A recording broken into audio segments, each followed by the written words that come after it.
Hi guys! Welcome back to my channel. For today's video, i-share namin sa inyo ang a day in a life with a toddler. 2-year-old toddler. And ayan, ano ba ginagawa ng isang stay-at-home mom? Ever since naging nanay ako, hindi ko pa nagagawa yun. So ngayon, gagawin ko na siya kasi marami tayong time this September. Char! And then, nag-ano talaga ako, naglelo muna ako sa mga collabs ko muna. For this month of September lang. Gagawa tayo ng video. So, good morning nga pala. Kakagising lang namin, halata naman po, oh, 'di ba? So, ganito yung ginagawa namin ngayon. Pagkagising niya, hingi siya ng milk, and then nagpapabukas na siya ng TV. Well, recently lang actually tong TV nandito sa room ko kasi wala talaga akong TV, guys.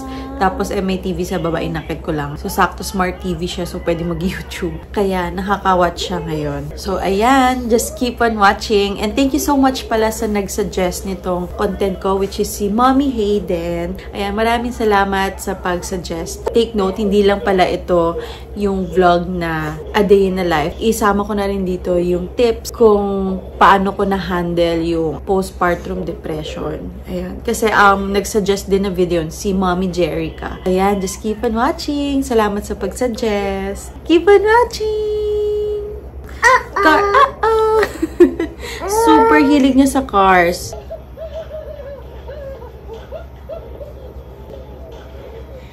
Done na. Wave ka, wave. Yeah. O, change tayo diaper. Change tayo diaper. Change na. Change? Yeah? Okay. Lay down. Yeah, good job. All done. Ah, cute. Yes? What? Want to go down? No? Okay. But I want to make coffee. No? You don't want to go down? No. Ay. Yeah? Aiden, let's go down. I want to drink coffee, baby. Pahirapan tayo bumaba nito, guys. Ayaw niya pa. Aiden, I want to drink coffee, please. Please. Ang lakas ng kilit. Kitty pie.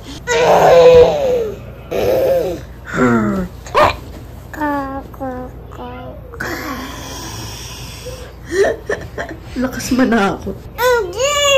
What? Bugsh. Aray ko, nasaktan ako, Aiden. Oh, ang sakit. Kiss. Blow, blow, blow. Kiss mo din, kiss. Kiss mo, kiss. Ano yan? Kinain? Thank you, baby. Oh, ayusin na natin yung ating higaan. Then, let's go down. Gusto kong taga magkape.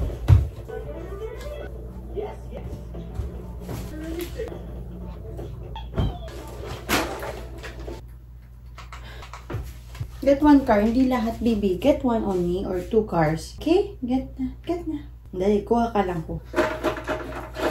Good job.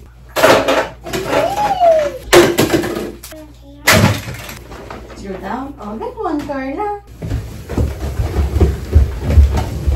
More. Let's go. Anak, ang dami mong dala. One basket? You'll bring it downstairs? Nakatingin lang siya. Oh, let's go na. Okay. Go, go, go.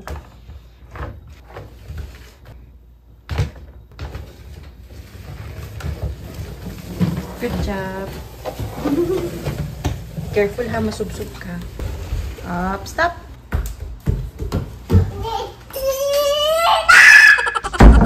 Let's go.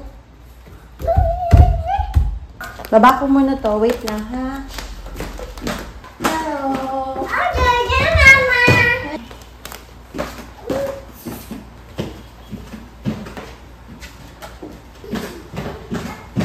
Let's make coffee.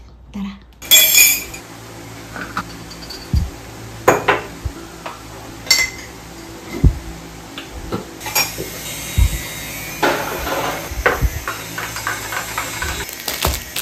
Yes, baby.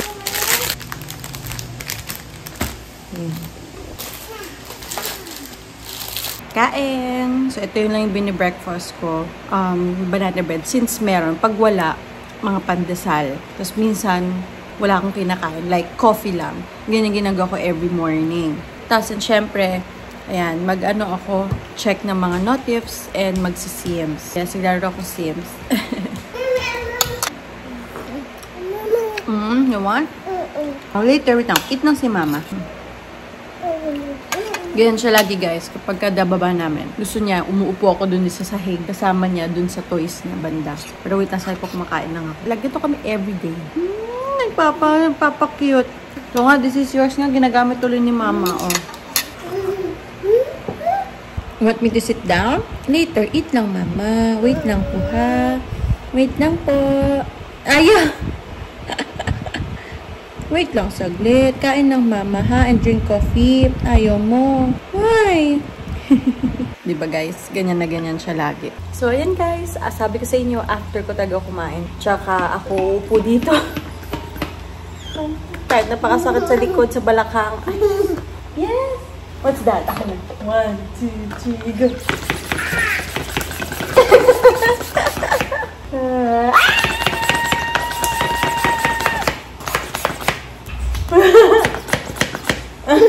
Kit mo naman. Ang kit-kit-kit. 1, 2, 3.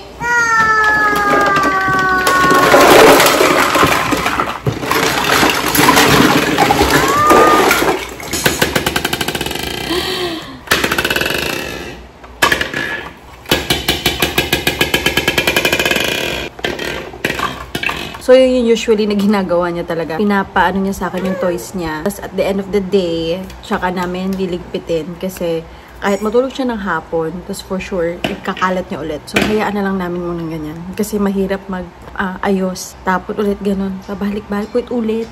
Kaya, iniiwan lang namin ganyan. Kahit magulo, pero at the end of the day, ililinisin naman namin. So, ayan na yung Sims ko. Maglalaro muna ako and si Aiden ay maglalaro. Basta, ang gusto kasi ni Aiden is basta may kasama siya ba naglalaro. Ganon. Tapos minsan naman naglalaro kaming dalawa. Tapos may paghihiragawa ako. Ganon din. Ano kaming dalawa? Ganon lang. Yan. Pasensya na sa aming na bahay. Ayan. Ang daming plansyahin.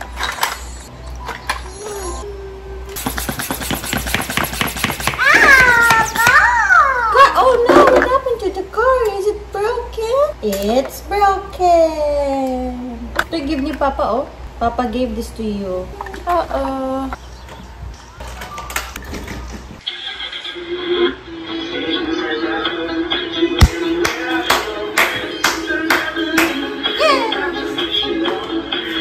Wow, go.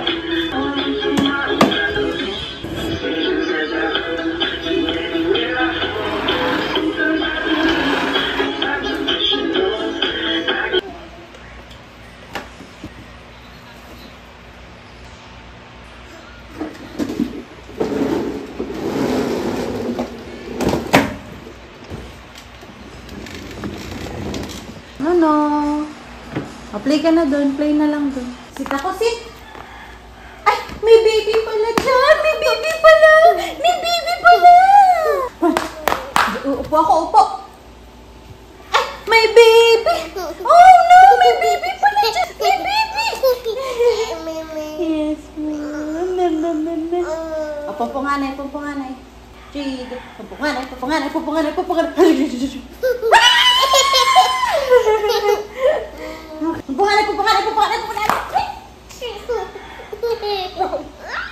Hug mama ka? No, you don't want to hug mama? I want to watch. Oh, say yes. Very good. Hindi makatayo. Watch ka na. Can you say? How about Papa? Tara, workout naman tayo. So, ito yung ginagawa ko din. Ginagawa ko sa isang week, parang every other day, para hindi ganong mapagod. Share ko lang din kung ano yung video na ginagamit ko pang workout. So, ito siya. Si Grow with Joe. Ayan, maganda yung mga videos niya. Ayan, mga ganyan. Tapos, meron din siya mga dance workout. Dati yun yung ginagawa ko, pero ngayon more on ganyan. Basta nakatayo lang. Ayan, basta marami siya, guys. Ayan, madami. So, pwede kayo mag-check sa kanyang YouTube. at Grow with Joe. Okay, let's go. So, ito yung pipiliin ko. Every workout ko, 1 hour ako. Para masulit ko man lang. So, after nyan, after ng video, hanap ako ng parang medyo less na minute. And kaya 2 videos ako every workout ko. Let's go! Tired or feel like we're failing, we are going to give ourselves. If you don't make it all the way through, that's okay. Give yourself grace. That's what this whole journey is about. Be strong. Think only good thoughts about yourself. And I know that you can make it all the way through with me. Are you ready to crush this with me? Let's do it.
Let me know how you feel.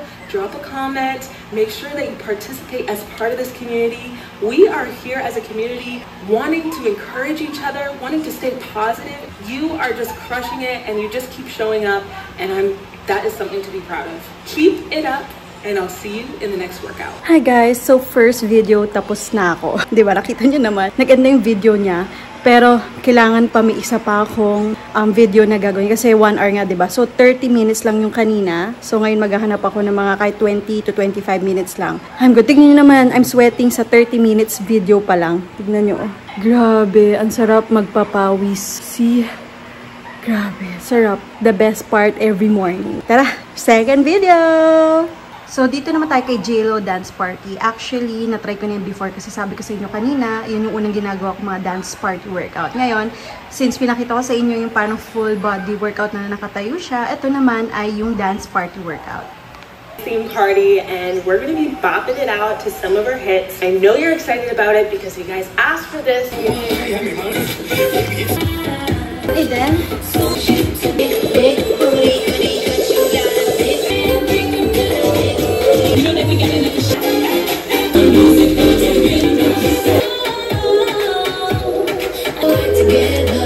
Oh my gosh, that was so... Make sure to check out my Walk with Joe playlist, and if you want to follow the schedule that the rest of the community is following, make sure to check out my community tab. I upload a new schedule each week for the week to come.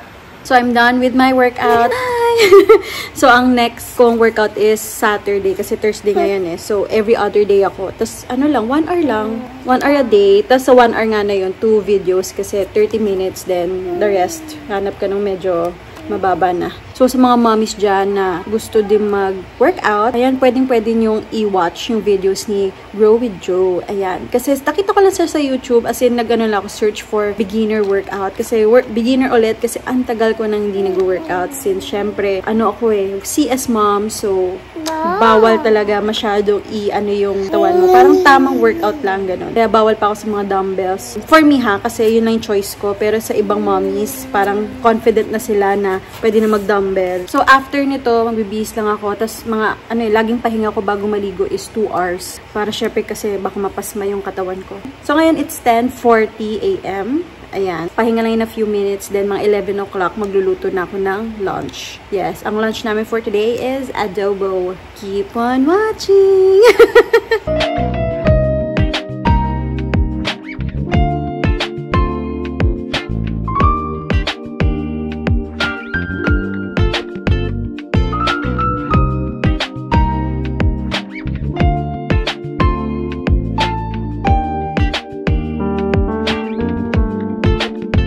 So, it's Aiden's turn to eat. Kakatapos ko lang din kumain. Binilisan ko lang habang naglalaro siya. Ngayon, siya naman. Kain tayo!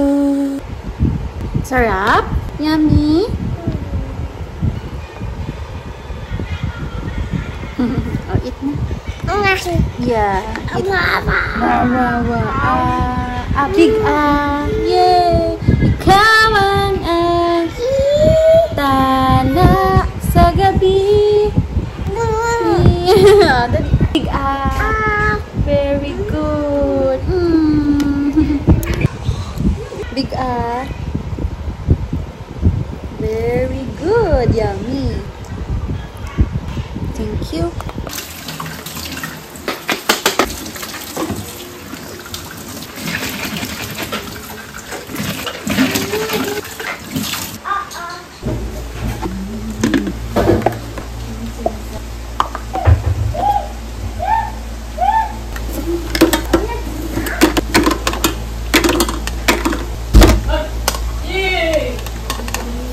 Ano yan? Ano yan?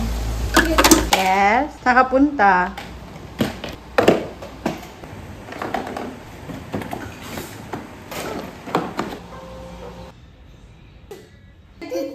Mommy shark, baby shark. Yes. Doon na maligo.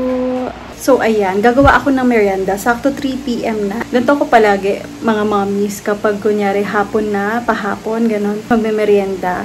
Naghahanap ako ng mga recipes pwedeng gawin. Syempre, kung available dito din sa amin. So, sakto. May nakita ko kay Mommy Leng.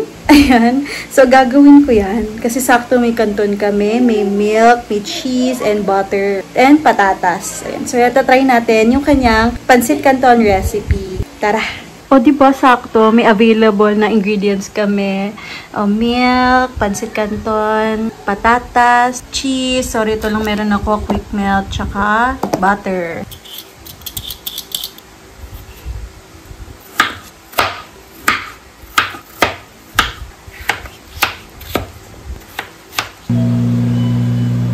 Ayan, gawa na tayo. So, ito ay para sa canton. Ito ay para dun sa may patatas. Sinabay ko na para mabilis lang. Ito naman, ang butter. Melted butter. Yan. Ayun na, nakasalang na sila. Waiting na lang din. Maluto tong pansit and maging soft ang patatas.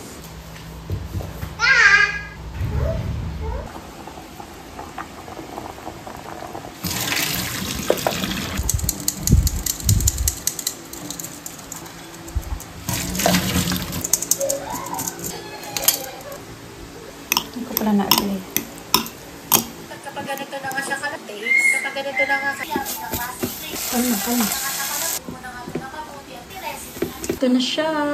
Sana pala 2 patatas ginawa ko. Pero okay lang yan. At least may ibang toppings. Yummy. Aiden, yes. Patapos na ako, guys. Iniwan ko tagay mashed potato kasi super favorite ko yan. Sarap ng kanton na may mashed potato na cheesy mashed potato. Dumating na pala yung package from Ninang Pao. Ito yung gift niya for Aiden. Ayan, no, cute.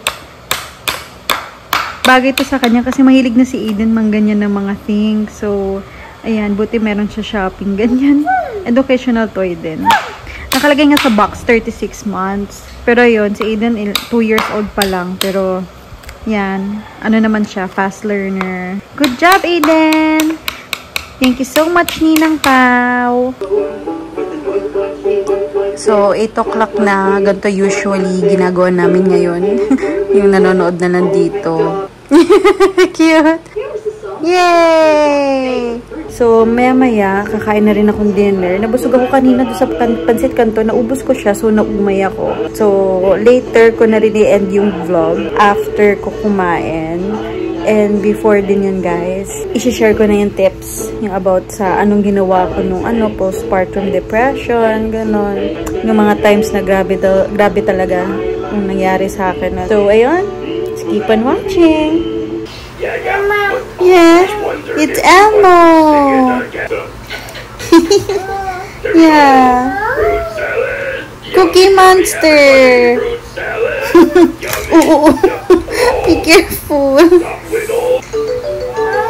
Thank you. I love. Yeah, cute.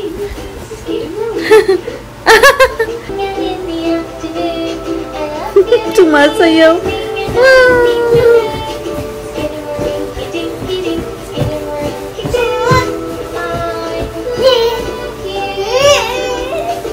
Hi! So, nag-dinner na kami ni baby. And ito, malapit ko na-end yung vlog kasi after naman mag-dinner, nanonood na lang kami. And naglaro siya ng toys dito, tapos magsisleep na. Kasleep niya, nood ako Netflix, ganun lang naman. So, i-share ko na ngayon sa part na to, yung paano i-handle yung postpartum depression. Lalo na ako, 2 years na akong yung after mga anak, yung PPD na tinatawag. So, based sa aking experience, tip number 1, iiyak mo lang. Kung feel mo umiyak, go lang, ilabas mo. Kung saan ka comfortable, ilabas mo yan. Kasi ang hirap pag kinikim-kim mo. Tapos, if ever you need someone to talk to para ilabas yung nafe-feel mo, ayun. Sana lang mahanap mo yung tamang tao na masasabihan mo ng mga problems. Kasi maganda kapag may good listener din. Kasi nakaka-help siya. Ganon, nakakagaan ng pakiramdam talaga kapag nilalabas nyo. Tapos may times din kasi na parang umiiyakan bigla na walang dahilan. Yung ganon ba? Ayun, nagiging sensitive talaga kapag dumadating tayo after natin mga anak. So, if ever nga dumating sa inyo yon, ilabas nyo lang, iiyak nyo lang. Nakakatulong kasi siya. Tip number 2. As much as possible, lumayo po kayo sa mga social media na na sa feeds, gano'n, lalo when it comes to quotes nga na nakikita nyo. And lalo na sa mga taong hindi healthy para sa inyo. Parang kung feeling nyo na may negative vibe siya, ang toxic ng taong yun, i-unfollow, unfriend. Yes, ganun kasi actually, sobrang napakagaan sa pakiramdam din pag ganun Peace of mind is our priority talaga. Number 1 priority na natin yan. Promise. I've learned from it. Tip number 3. I-divert nyo yung mga nasa isip nyo. Kasi hindi talaga mawawala sa atin yung overthink. Yes, nag-overthink tayo and di talaga maiwasan yun. As in, kahit anong gawin natin. Yung para lang makalis ba? Ganun. Kasi for sure, hindi naman siya totally na mawawala. Pero, kayo Netflix or anything na show na comedy, ganun. Yes, nakakatulong siya. Tip number 4. Go out with your friend. Go out with your family. Sa mga feeling nyo na nakakadagdag ng positive vibes. Yung ganong company, go lang, lumabas kayo. Last tip, number 5, mag-pray. Pray nyo lang lahat ng worries nyo kay Lord. Lahat talaga. Mga anxieties, mga everything na nafe-feel nyo. Let it go and let God do the work. Kasi totoo yun. Doon ako naniwala Kasi nung dati din na parang, grabe talaga, hindi ko na kaya. Umiiyak na ako na, Lord, di ko na talaga kaya. Please guide me. Hindi ko na rin alam kung anong path. Ano ba tong pinapakita nyo sa akin? Saang way ba ako dapat? Yung gano'n, saang path ba? Yung gano'n. So, talagang i-guide ka ni Lord. Yun ay aking tips na ibibigay for the postpartum depression, kung paano siya iwasan kung maaari. So, ayan. Before I end this video, of course, I would love to thank sa mga nakapag-suggest ng video na to. Si Mommy Hayden and si Mommy Jerica. Hi! So, this is the end of my vlog. Thank you so much for watching. I really hope na nagustuhan tong content ko. If ever you have any comments or suggestions, kindly comment below. Don't forget to like, comment, share, and subscribe to my YouTube channel, Mommy Family. I'll see you in my next vlog. Alam niyo na yung sunod. Bye!